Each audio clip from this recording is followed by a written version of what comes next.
Coming up next on Making Moves, success of the Riverside-Avondale Night Trolley may lead to a downtown expansion. We talk with some public transit riders about the JTA's new massive system overhaul. The big bellies are coming to Jacksonville, what they are and how you can help feed them.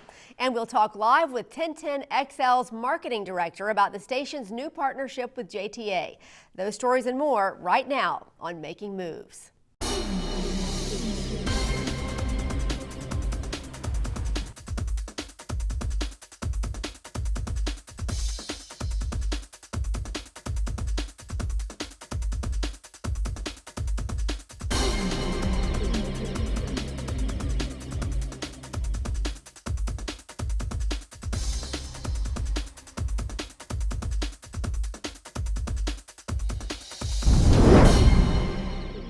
Hello, and thanks for joining us today on Making Moves. I'm Donna Deegan.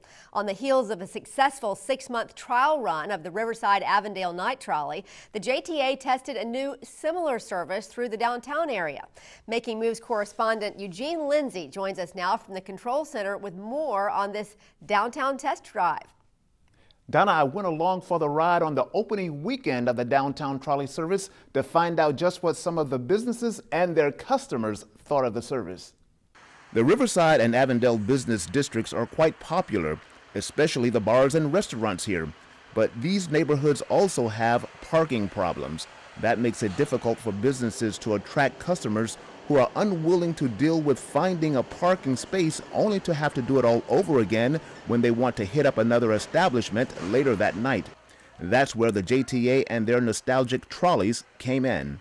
In conjunction with Riverside-Avondale Preservation and business and community leaders here, the trolleys, a fixture in Riverside for several years at lunchtime, made their first appearance after dark a few months ago on a trial basis.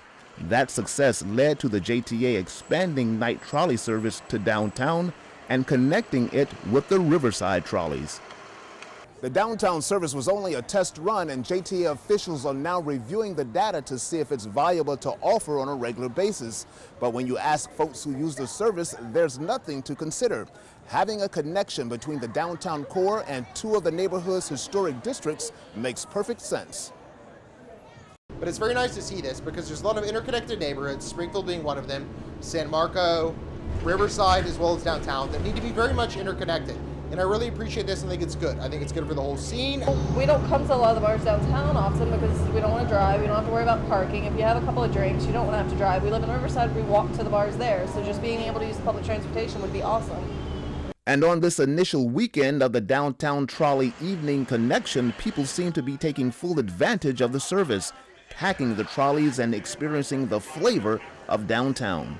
We're excited about it. It's a great night to bring the kids out and enjoy a night on the town and not have to really worry about your transportation or parking. And you get to enjoy downtown and Riverside at the same time, right? We're going to go have dinner at Chomp Chomp, then we're going to go watch the fireworks down at the landing, and then we're going to head over to Riverside, probably Wall Street, and have a couple drinks. Commuters say another benefit is the frequency of the service and being able to know exactly where the trolley is at all times. But one of the best features about the trolley is they have this app. So we were in the landing listening to the band and we thought we wanted to ride the trolley, but we didn't want to stand out for, wait for it. So the app told us that when it was coming up, and so we walked out, and as soon as we walked out, the trolley was pulling up. So it's perfect timing. It's really cool. You can kind of see where the trolley is at all times. So if you're, having, dinner or watching a movie, you can figure out when exactly it's coming, so you're not going to miss the bus. And downtown businesses that caters to the nightlife say the night trolley is already adding to the flavor and bringing in people who may otherwise never experience downtown Jacksonville after dark. We've seen it here with us and the neighboring businesses just here at the elbow. We definitely have seen a positive increase in sales and in foot traffic. The manager of a Bay Street eatery agreed. He saw more people and more sales thanks to the night trolley. Ralph Weichel said the two services don't compete, but complement each other. So if we can get people from Riverside downtown, likewise, people from downtown, traveling over to Riverside, kind of help that intermingling of the businesses a bit and the customers and the patrons, to the different shops. I think it's going to help out, financially a lot to both areas. Well, it certainly looked like people were having a good time. Eugene, Lindsay, thank you. And one of those folks who was out there riding the trolleys was Mike Field. And Mike joins us along with Carmen Godwin, who is Executive Director of Riverside Avondale Preservation, better known as RAP. You both were very instrumental in help putting these trolley projects together. And Mike, you're a finance guy. How did you get involved in all this? Well, we live in such a great neighborhood, and we're having a bit of a parking problem in our neighborhood, and it just seemed like the thing that's missing is a really convenient and reliable transportation option. And you know, our neighbors, our businesses are all clamoring for this, so it's just a natural fit. Carmen, you know, there's just so much happening in that area right now. And RAP obviously is about more than just preserving homes. It's about preserving a way of life. How do the trolleys help with that? Well, I think, you know, the neighbors generally were having issues with parking problems in front of their homes and that sort of thing. And so we reached out to the JTA, and they loved the idea of partnering with us on creating a trolley system to help ease those parking problems. But I think also on Friday and Saturday nights, those are some of the busiest nights in our district. We have people coming in from all over the city, and so it was really important to be able to move them around the neighborhood as well. Well, and the response was awfully good. Are you surprised? I'm not surprised, no. I think a lot of people really want to use transit, and they were excited about that option of being able to leave their cars at home. Well, Mike, in Eugene's story, we saw that riders could actually track the trolley's whereabouts as it was going along. How does that app that allows you to do that work? Well, it's really cool. The great thing about it is, you know, nowadays everybody is so connected, you know, digitally, and to make kind of transit cool for the people that aren't on, you know, a bus all the time, you have to be able to connect with them electronically, how they interact with other people. And the great thing about the app is that you can find out exactly where the trolleys are. A lot of people are playing like geotag, where they're actually, you know, hey, come, like a hide and seek game almost on the phone. Oh, that's cool. And even businesses are pulling up the app on a big screen TV next to a football game, so you can actually see where the trolleys are. So it's all really exciting. Great way to use technology. So is this an app for dummies? Can anybody use that? Is it pretty easy to use? All you can do is just type in trolley.jackmob into your browser, and if you can, you know, type into Google, you can type into this app. Awesome, but that's good to hear. So obviously, all this is not cheap. It cost JTA about $30,000 to run the Riverside Avondale service for a weekend. So how did you get JTA to commit to doing that? Well, the first thing we did was we actually rented the trolleys ourselves. Okay. And for in October, and did a trial run and showed them how successful it could be. Our understanding is this is one of the most successful routes now that the JTA operates as far as the number of people who are actually using it. Well, and I understand that the numbers for Saturday are about double what they are on Friday. Is there any thought to perhaps doubling the amount on Saturday and maybe dialing back Friday, or what are you thinking about as this goes on? Yeah, I think as this goes on, we'll have to monitor that and see and work with the JTA about what makes the most sense as far as if we need another trolley on Saturday and maybe one fewer on Friday.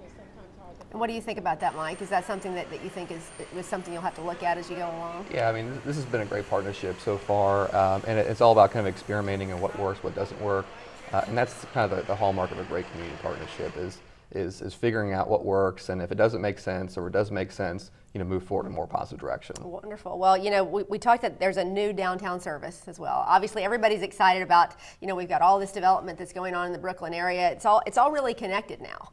Do you find, for either of you, do you find that most people are looking to stay in the downtown area with that? Are they looking to connect to Avondale? What's the general ridership there?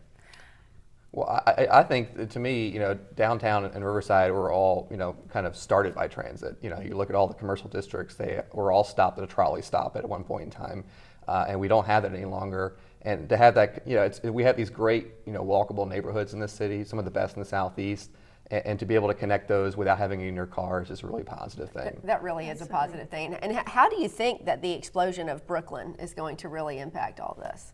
Oh, I think it's going to be huge, and I feel like there's been sort of a void between Riverside, Avondale, and downtown, and building that area up will connect the two neighborhoods in a really positive way.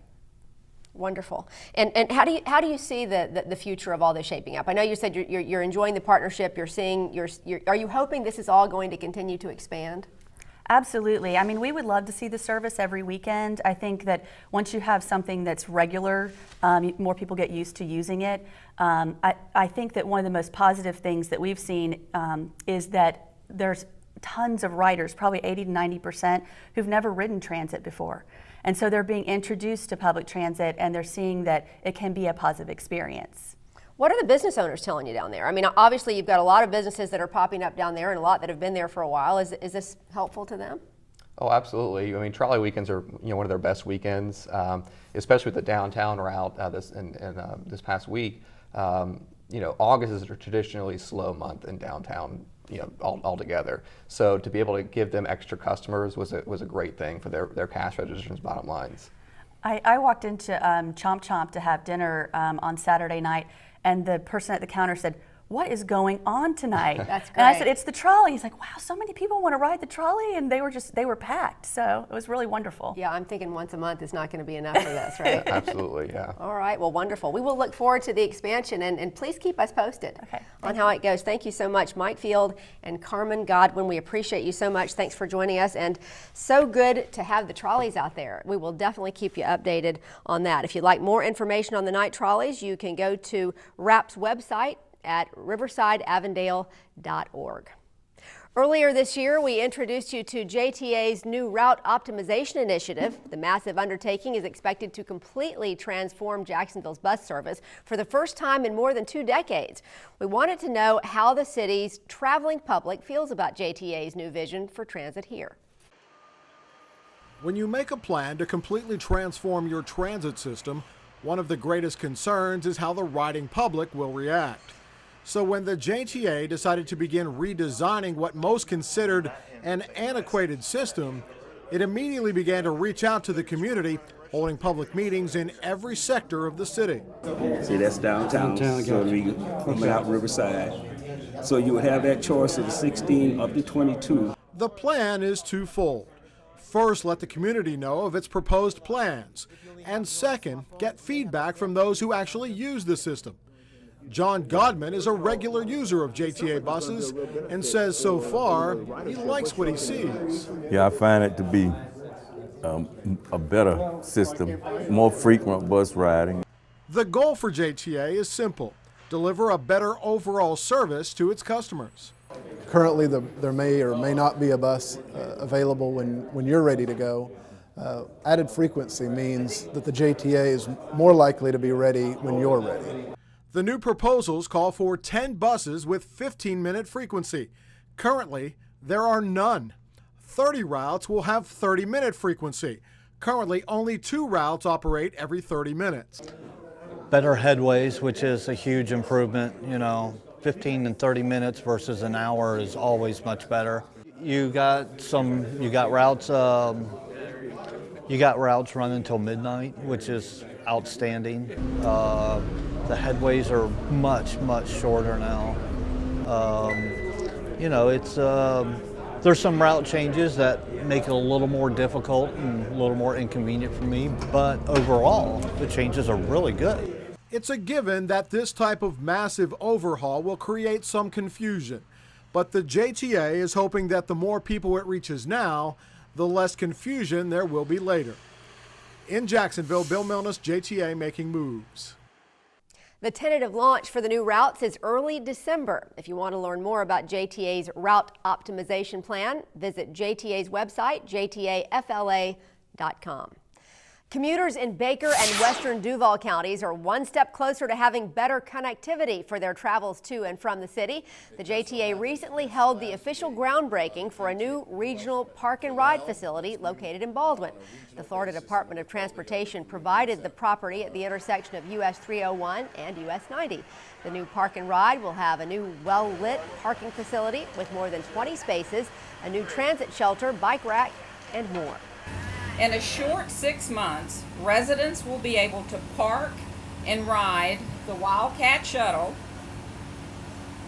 around the area to Jacksonville, where passengers can connect with the JTA system, and to provide them access to different communities, shopping, medical care, worship, and many other locations. This right here will service Baker, Clay, Nassau, especially the people that commute every day, the people that commute not only to Jacksonville but other places. The Baldwin facility will be JTA's second regional park and ride. The authority opened a similar facility in Clay County last year. JTA is also evaluating locations in St. Johns County for a new park and ride. Up next on Making Moves, we'll tell you how you can feed the big bellies and help save the planet. And a partnership with a local radio station leads to the first ever stadium shuttle sponsor. Find out who it is when their marketing director joins us live in the studio next. Even though we've teamed up with the Jaguars, we're not just going to be cheerleaders. I don't see any way where the Jaguars don't go undefeated. You can still expect the same hard-hitting, unbiased opinions. We're not expecting any special favors from the Jaguars. For the hometown team, I don't just see one Super Bowl, not one, not two, not three, not four. So to keep our listeners' trust, we have to walk that fine line. And you can count on us.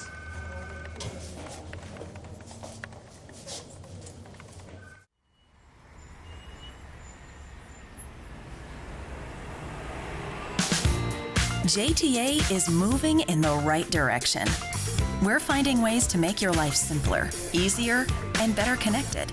For the first time in more than 30 years, we're developing a new system for our buses, an initiative we call Route Optimization. We're creating simpler, more direct routes. We're providing more frequent trips, reducing wait times. We're running earlier in the morning, later at night, and covering more of Jacksonville. All to provide you with a higher level of customer service. And that's what Route Optimization is all about, changing the way we do things. We've rethought public transit from the ground up to make your life more convenient and better connected.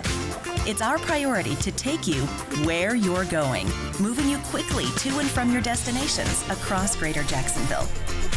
All you have to do is show up, hop on, and go. Simple, easy, efficient. We're bettering JTA's services today for a better Jacksonville tomorrow. But we can't do it alone. Your input is vital to developing the kind of transportation we need in Northeast Florida.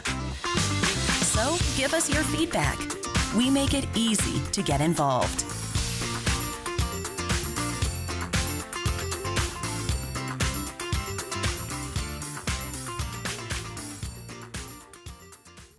Welcome back to Making Moves. The Jaguars are celebrating their 20th season on the field here in Jacksonville, and each year the JTA Stadium Shuttle has been there to transport fans to and from the games. But this is the first year ever that shuttle has had a sponsor. Sports station 1010XL and the JTA have teamed up to keep the shuttles running for each home game this season. As you may know, 1010XL is the new flagship radio station of the Jaguars. And joining us now to talk more about this great new partnership is the marketing director at 1010XL, Howard Walpoff. And first, congratulations on becoming the flagship station of the Jaguars. That has to be exciting. Thank you very much. We are very, very excited about it. What a great partnership. Now, what made you decide that this was a good time to jump in with JTA? What got this partnership started? I think it's all part of our relationship with the Jaguars and the Jaguar fans. It's the easiest way to get to the stadium. We want to communicate different good pieces of information to the fans, and getting this message out for them is very important, making it easier on Sundays for them. Right, making it easier. So how do you see this partnership benefiting both sides? I think it's an opportunity for the Jaguar fans who are listening to 1010XL, who are coming to us on a regular basis, to hear more about how to get to and from the stadium. It enhances their experience during their game day. And for 1010XL, it's a way to engage the fans on a Sunday basis when they're already focused on the Jaguars, of all the other information they can find on our station on a daily basis. Now, and from your perspective, I'm sure you're hoping this is actually going to increase your listenership on some of your new programming and on some of the other sports programming that you do. It would be fantastic if we had more people who can get the pieces of Jaguar information that we're sharing on a regular basis. Daily, we have our Jaguars Today show from the stadium, getting to interview players and coaches and people behind the scenes so that you have a real good sense of what the team is all about. We just launched a show called Helmets and Heels on Tuesday nights, a show for women, by women, talking about sports from the female perspective. And every day we're live and local talking about the Jaguars and sports in general in this market. Well, you have a lot of women that know a lot about sports on that station. I love to listen to your television station. So, 5,000 to 6,000 fans use the stadium shuttle for each home game. With the cross promotion possibilities here, are you expecting growth?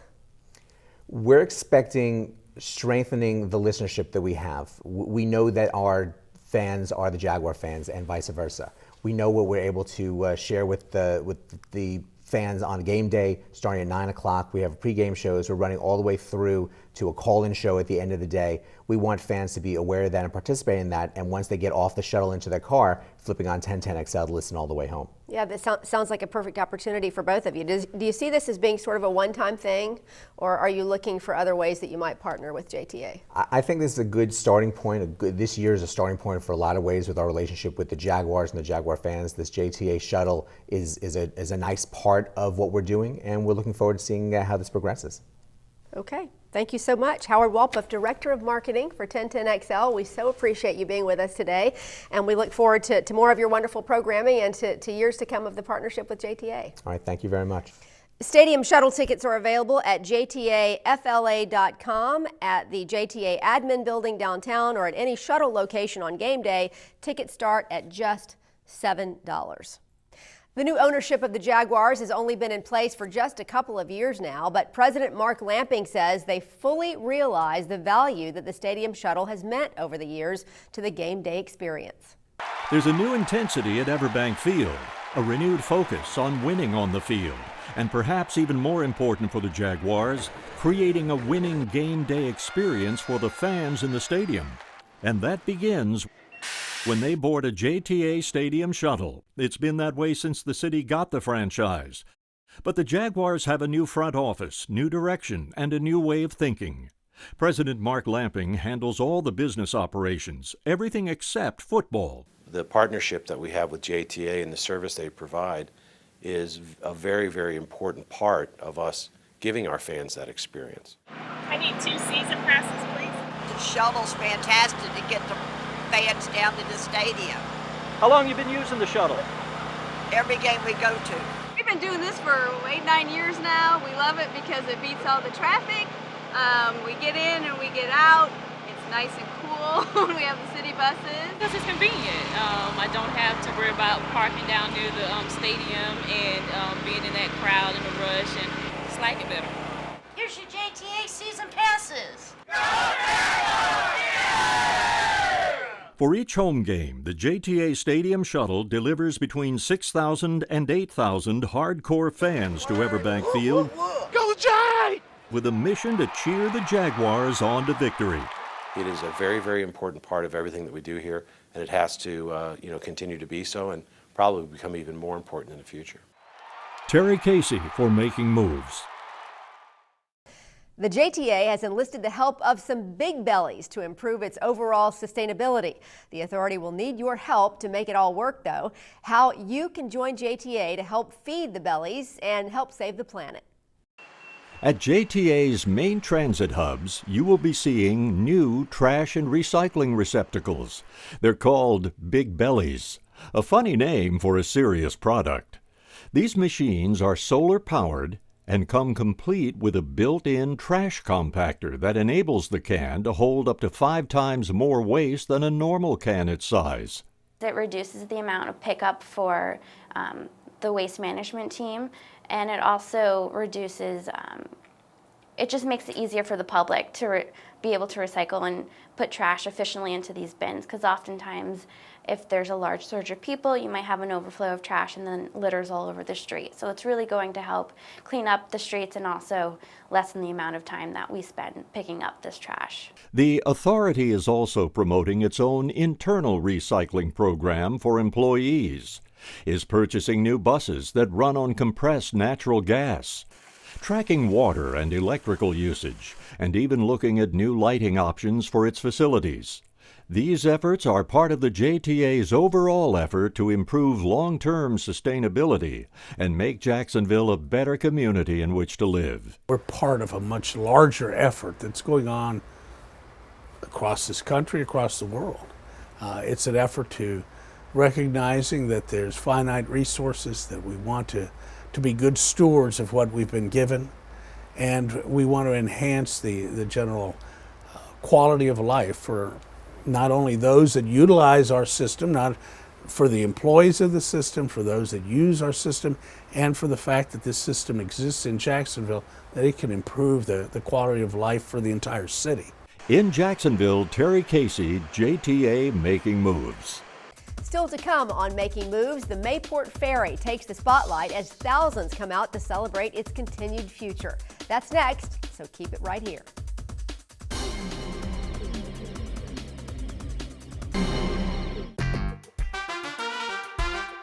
There's no better place to be than Everbank Field watching your hometown Jaguars. And there's no better way to get to the stadium than on the JTA Stadium Shuttle. Single game tickets start at just $7. Buy your tickets online at jtafla.com, at the JTA Admin Building downtown, or at any JTA Stadium Shuttle lot. The Stadium Shuttle brought to you by JTA and 1010XL, the official radio station of the Jacksonville Jaguars.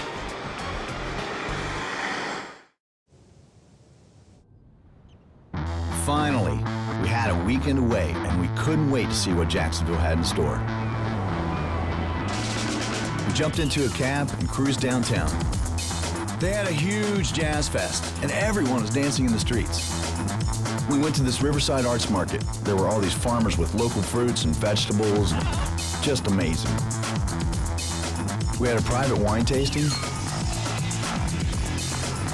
and then we were off to this beer fest, where the locals just took us in and made us feel like one of them. Skyway was a pretty cool way to see the city. We escaped on a water taxi with views that were just spectacular. Then we plunged back into the city for the game of a lifetime. Thing is, we didn't get away from anything. We got away to everything. Have your biggest weekend ever. Visit Jacksonville. That was awesome. Finally tonight, thousands turned out for the 3rd annual Ferry Fest in the tiny village of Mayport, home to the St. Johns River Ferry for more than 100 years. Fans of the ferry took rides, listened to music, and ate lots of great food as they celebrated the rebirth of the ferry. The festival began back in 2012 as a way to increase awareness that the much-beloved ferry might be shutting down forever as part of the city's budget cuts. As part of the recent passage of the local gas option tax, the JTA is expected to take over operation of the ferry, which connects Mayport with St. George Island. And that wraps up this edition of Making Moves. Thanks for taking the time to join us. And remember, you can catch complete episodes of Making Moves online at jtafla.com and on our YouTube channel, JTA 904. You can also find exclusive web-only content on our Facebook page. So be sure to check that out at facebook.com/JTA Making Moves. For the entire Making Moves team, I'm Donna Deegan. We'll see you next time. We're Making Moves.